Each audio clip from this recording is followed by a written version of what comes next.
was listening to the radio, or excuse me, my husband was listening to the radio, and they were talking about, they asked the question, can a relationship survive a baby from an outside relationship? And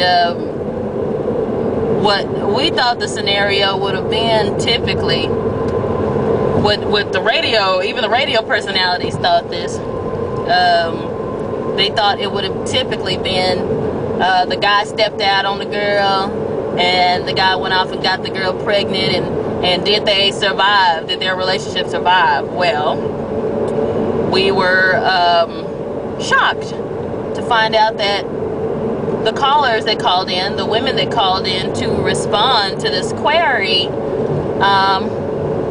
were mostly women that they were the ones who stepped out of the relationship and had gotten pregnant by another dude, by another man.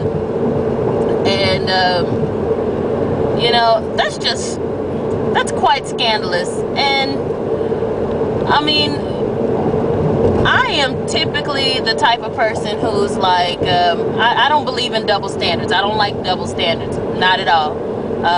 Yahweh's word does not have double standards in it. A woman has her laws that she must follow according to Yahweh, and a man has his laws that he needs to follow according to Yahweh, and they're just different. They're just different laws.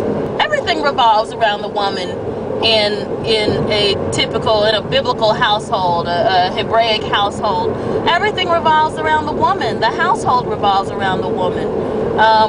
The man is that outer ring of protection and the provider. He's the one who provides and protects. He brings things into the home and into the family circle, and the woman is the one who maintains what is there in that household and what has been brought in or provided for her and her family. So let's look at the black family dynamic here. You've got a husband, you've got a wife, you've got the children. The wife is the one who makes up the inside, and the man makes up the outside. How can it run if one side is not holding up their end of the bargain? How can the household run if the man's not doing what he's supposed to do? So he's the outer ring. He's the outer ring, and he doesn't want to work. He doesn't want to bring anything in. He doesn't want to provide for her. Some guys say that they're unable to provide, but often it's because they want to wait on a job that they like and things like that. And you can't always do that, you know, especially not in today's society, not in this economy. You can't. We don't have time for you to be waiting around.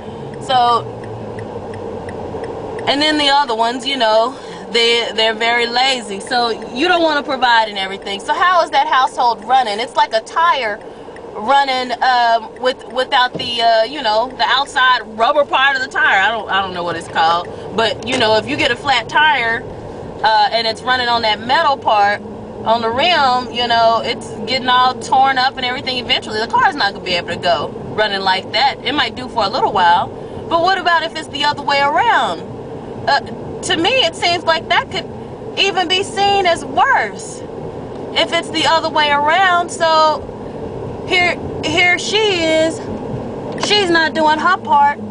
She doesn't want to cook and clean, and she doesn't want to. Just a second, y'all. I needed to make a right instead of a left back there. So let me turn around. She wants to step out of the relationship and get pregnant by another dude. That is rotten. Anytime somebody has been betrayed, I don't care if it's the male or the female. If you have been betrayed, that is real rotten. So now the inside of this tire is rotten. How does the tire go when the rim is all rotten and rusted and breaking apart and crumbling? It can't run. It can't run. A little rubber tire can't run on its own. It needs that inside. It needs that inside. So what are we going to do? Because with the black family dynamic in this day and age in general, sometimes both parts are rotten. What are we going to do, black people? You know? And it's a shame, because I got a group of friends that have a lot of smarts and a lot of things to say. And you know what? They have had to give up on y'all, because y'all ain't been nothing but a mess. And no matter how they speak, you're not listening.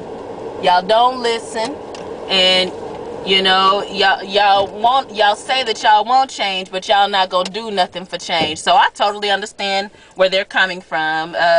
Hebrews are a stiff-necked people, just like Yahweh and Moshe said in scripture. So y'all bless. I'm where I need to be, and I might come back to this, and then again I might not. Shalom.